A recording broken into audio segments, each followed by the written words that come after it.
I'm doing a review for this book. It's Nutrition and Physical Degeneration by Weston Price.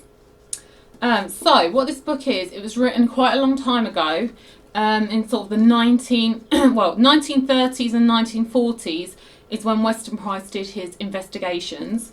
And he was a dentist, an American, and he travelled around the world looking at people's teeth with his wife and recording what he found.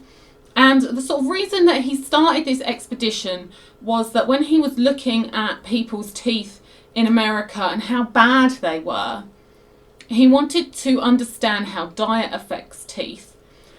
And he struggled to find a control group that wasn't eating the sort of Western processed food diet, which was already common at that time. So that's refined sugar, white sugar, and white flour products, things like that, white rice, things like that.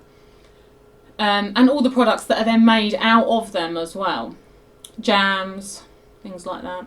Anyway, so he went around the world looking at different people. He was looking for people as far removed from what you would call sort of civilization as possible, and for people living on as natural diet as possible. So it might not be the same diet everywhere, and there were big variations in diet across the different people that he saw, depending on where they lived and what was locally available. But it was the fact that they were eating food pretty much unprocessed, not completely unprocessed. So they were eating, say, rye products, but they were being made, to use rather than highly processed and things like that.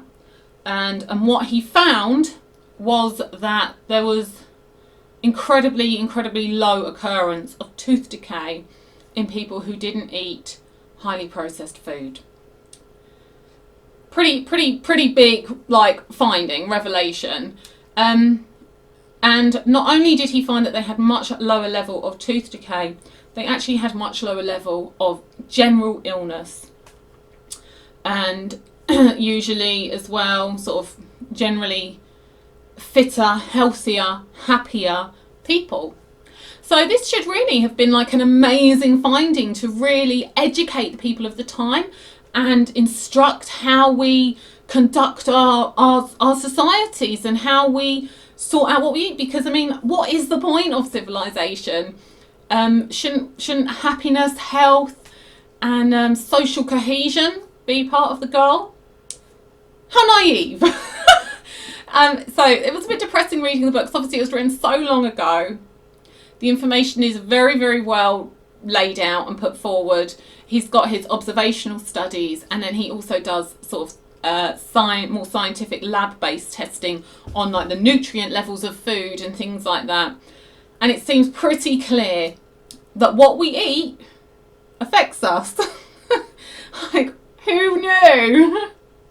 Okay, so if you eat a highly processed diet, and particularly things with refined white sugars, and obviously nowadays we've got the corn syrups and the seed oils and things like that. Not good, just not good. It's pretty depressing really that here we are nearly 100 years later, and where have things gone? What direction have they gone in? I certainly don't see an improvement in people's health. And obviously, you only need to go to your local supermarket to see that these foods are everywhere. Absolutely everywhere. Now, I said last month that I was going to try and give up sugar, which wasn't actually related to reading this book, although I do think this book was probably just helpful to reinforce that it's a good thing to do. I have still managed to not eat sugar, pretty much. And when I say pretty much, it's like my mother put sugar in my coffee and I had a sip of it. And I have eaten a few white bread things like roll with burger and wraps with fajitas. And I know you can have them without, and I've done that before in the past. But sometimes I just want to enjoy a burger. So Really hardly anything though. Had no chocolate at all, because I even looked at dark chocolate's still got sugar in it. So I've had no chocolate, no cakes, biscuits, anything, any puddings or anything like that. And it's feeling all right now. So when did I start that? It was early in January, like second week in January. And I'm feeling all right now, but it has been really difficult. It's been really much harder than I thought it would be. And I've not only have I had mad, crazy cravings go on for weeks and weeks and weeks, it also seemed to really affect my mood. I got quite depressed a couple of times. So sometimes I have low mood, like everybody's mood goes up and down, but particularly when I'm sort of premenstrual and things. And that was just like into like really bad sort of depression feelings rather than just low mood. That was pretty shit. And it's just been really hard. It's been a lot harder than I thought it would be. But I feel like at the moment it's not too bad. And I've done some fasting as well. I mean, I used to do some fasting anyway. I tried doing a longer fast and stricter fast just to try and help things move forward, because I felt like my body was still it was just desperate for sugar to burn rather than trying to just burn the fat that there's plenty of for it. So it's been very hard. It also, I felt like I wasn't getting any good results for a long time. That's the problem that was making it quite depressing. You know, it's one thing putting yourself through something, but if you don't feel like you're getting any good results, that's crap. Right, so that's like my personal thing of not eating stuff. And I mean, I think over the last 2 or so years, I've got really into food. So I was already quite interested in trying to sort of home cook food and things, but really looking at, you know, processed food and trying to eat just more sort of whole natural food. So it's just sort of meat, fish, not too processed dairy, and fruits, vegetables and salads and things, and trying as much as possible to try and stick to those things. Right, anyway, let's get back to the book. So this was such a good book, and I really, really recommend it to people who are interested in food, diet, health, mental well-being, society, all sorts of things. Who wouldn't be interested in all of that? So I really recommend it to people to just, you know, to understand more about who we really are, what's really important to us and what's really valuable to us, what we really want out of our societies. You know, do we just want to collect stuff and be sickly and fat and miserable, or maybe have a little less stuff and better health and happiness and mental strength? That'd be good, wouldn't it? Right, so let's have a look. I've got a couple of quotes or points to sort of make me think about in the book. It was a really good book, and I felt he's written it. It's very easy to read. And it didn't even feel too repetitive. The fact that he's going from, you know, people to people to people, it didn't really get repetitive. It's still interesting and stuff to read, so that was all good. Right, so this little quote is just sort of in the sort of introductional area. Why seek wisdom from primitive peoples? And I mean, obviously, a lot of the terms that he uses aren't going to be necessarily the PC terms that we would use today, but let's try to be, you know, sensible.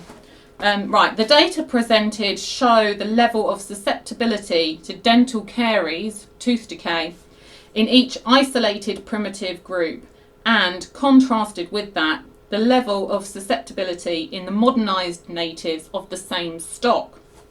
A resume of the changes in the environment that are associated with the changes in immunity and susceptibility will be presented. These data reveal an average increase in susceptibility of 35-fold.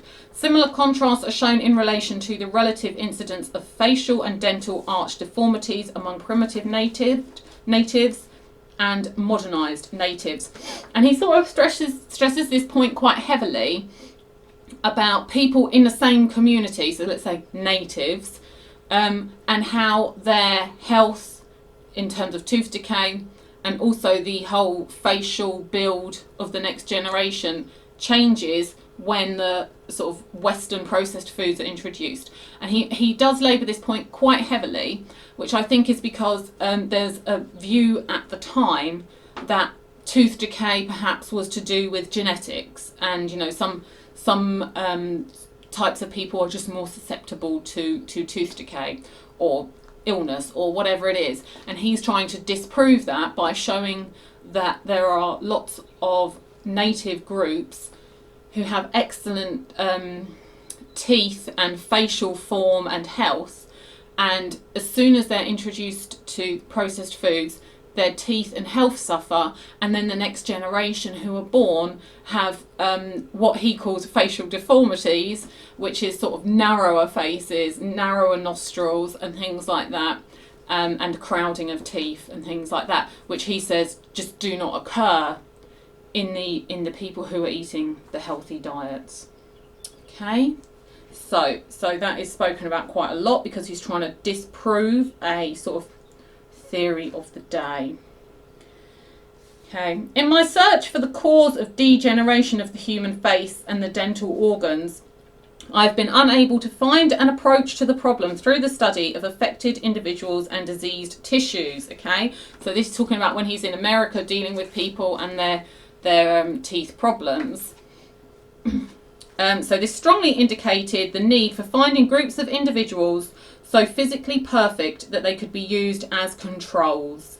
In order to discover them, I determined to search out primitive racial stocks that were free from the degenerative processes with which we are concerned, in order to note what they have that we do not have. These field investigations have taken me to many parts of the world through a series of years. The following chapters review the studies made of primitive groups, first, when still protected by their isolation, and second, when in contact with modern civilization. Okay, so that's like his introduction to what all the book is about. That's his sort of ambition of his study and of the objective of the book.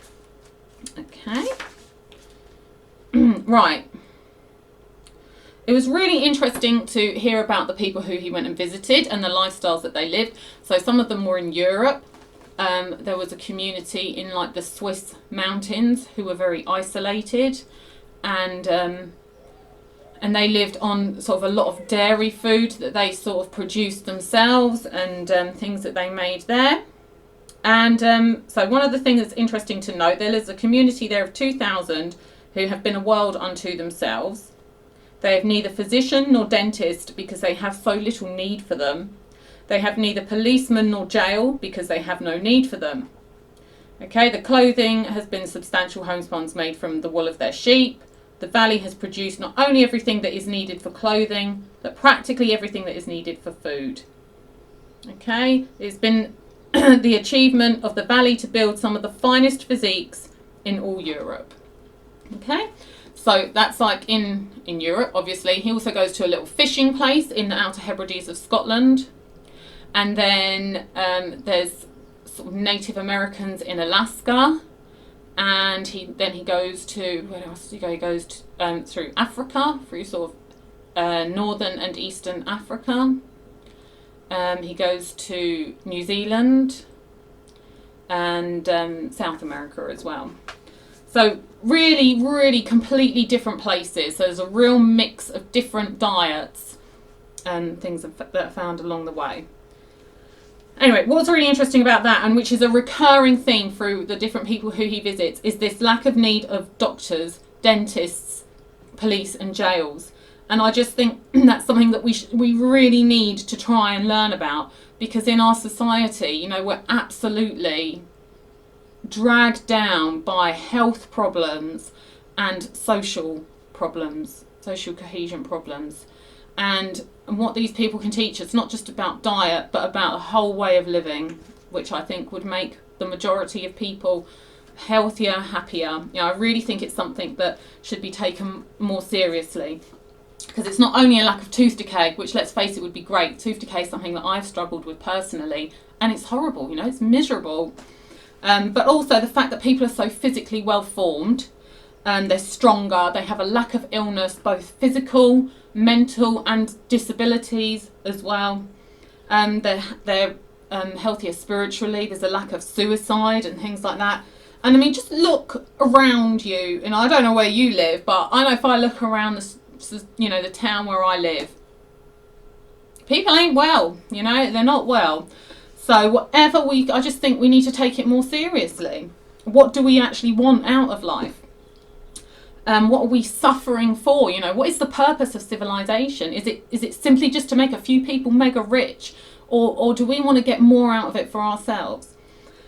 And as he shows, there are some civilizations that he's looked at, such as remains of ancient ones in South America, that show that they could have quite sizable civilizations as well and still have excellent health.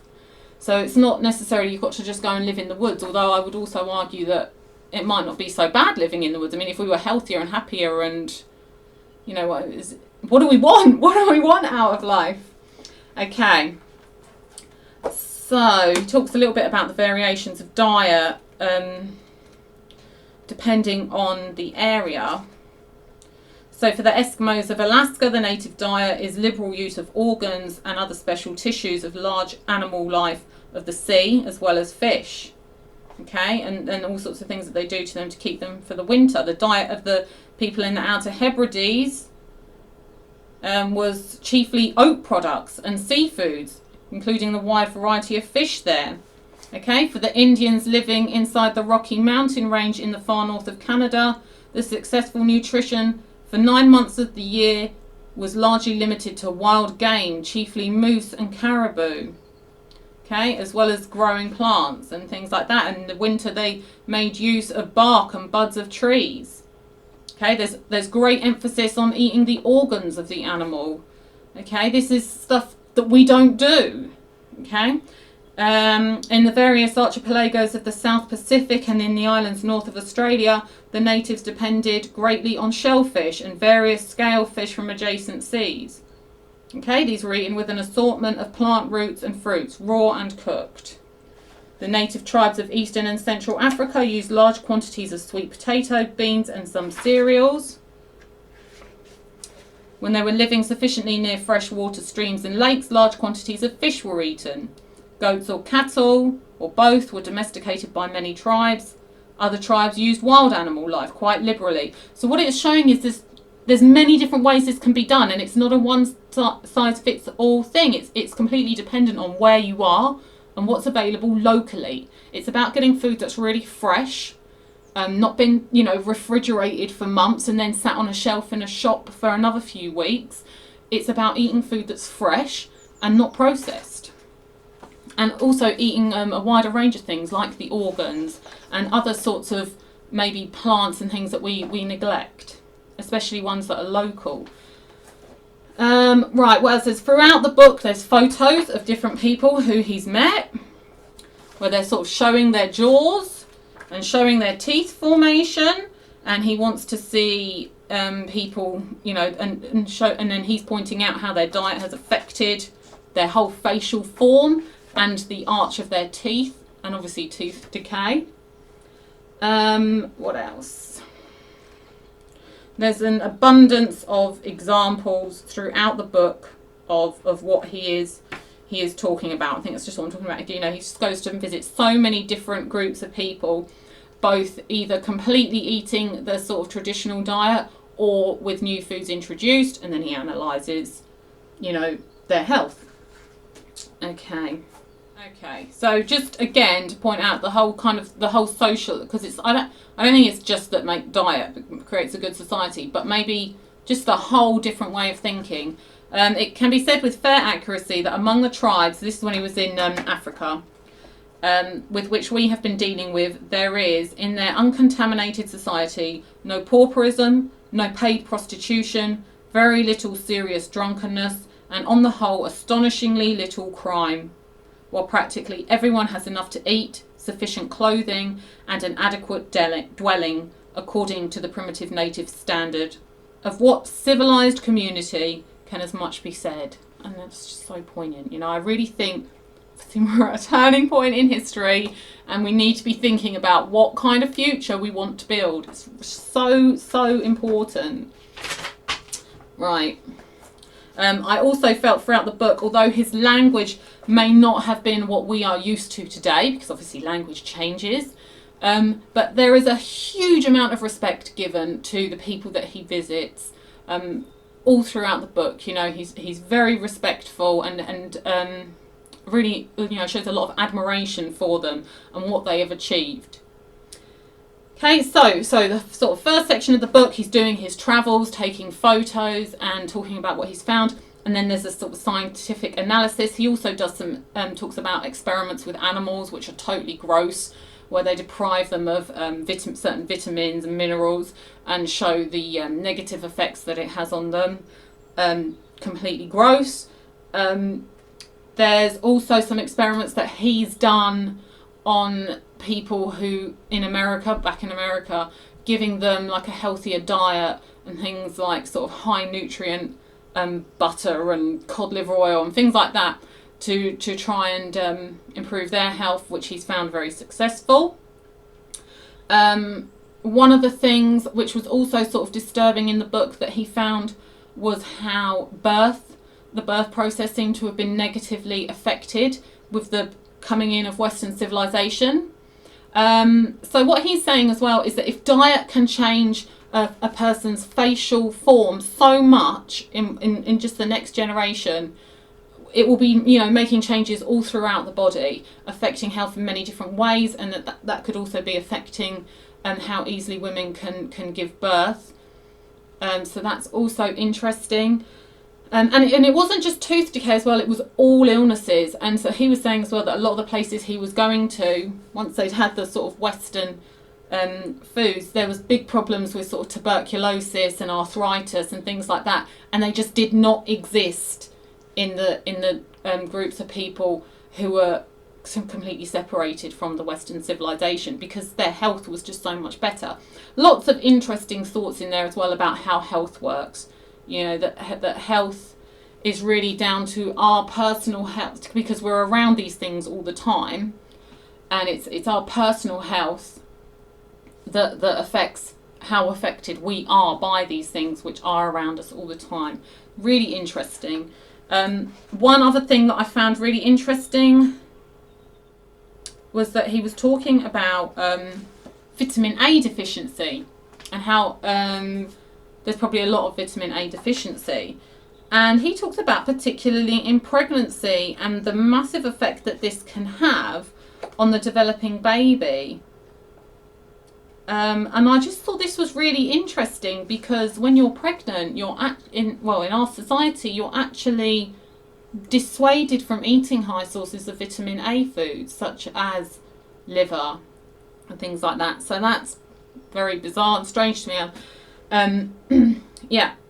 So he talks about as well, when he's talking about how quickly the next generation is affected by this dietary things, he's also emphasises that it's not just the female responsibility. In part of their experiments, particularly with animals, they've shown that if the male is badly nourished, it also affects the child a lot. So it's really, really important that both parents are well nourished, and a lot of the groups of people that he met made extra efforts to make sure that young people and childbearing women and things like that were particularly well nourished, because they knew how important it was for the next generation. Okay, pretty much at the end of the book now. It was such a good book. I mean, it just covers so many things. It's not just about teeth. It's not just about diet. It's about our whole health and even how our societies are laid out. I think that's one of the things that I found so striking about the book, was that these people just seemed happier. And in fact, many of the societies had no known cases of suicide until they had Western foods and got toothache. Toothache could actually lead to suicide. You know, I mean, if you've ever had really bad toothache, you know, you can understand that. And I just think we're just missing so much wisdom, which is right there. And maybe we should question a little bit more about what we're missing that wisdom for. What is it that we're achieving? That's not to say that everything in our civilization is terrible, but let's face it, there's a lot of shit. And I just think if you're not healthy and you're not happy, what are you doing it for? Lots and lots to think about. It's quite depressing that this book was written so long ago. And obviously you see these organisations that obviously make a lot of money out of food and medication and the whole way that society is laid out. And they just seem to have become more powerful, stronger, and people seem to be more submissive and more happy to just give their health and well-being away. That's quite sad.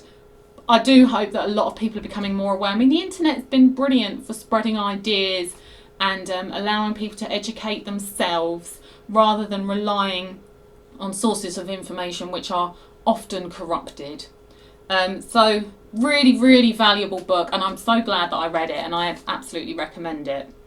Okay, the book that I'm reading at the moment, still reading this Two Cities about medieval Europe, which is a very interesting subject. I'm not finding the book thrilling, to be honest, but the subject seemed very interesting. I'm getting on with that. Let's hope that's finished by next month, and I'll do a review for that. Okay. Well, thank you for watching. Okay, thank you.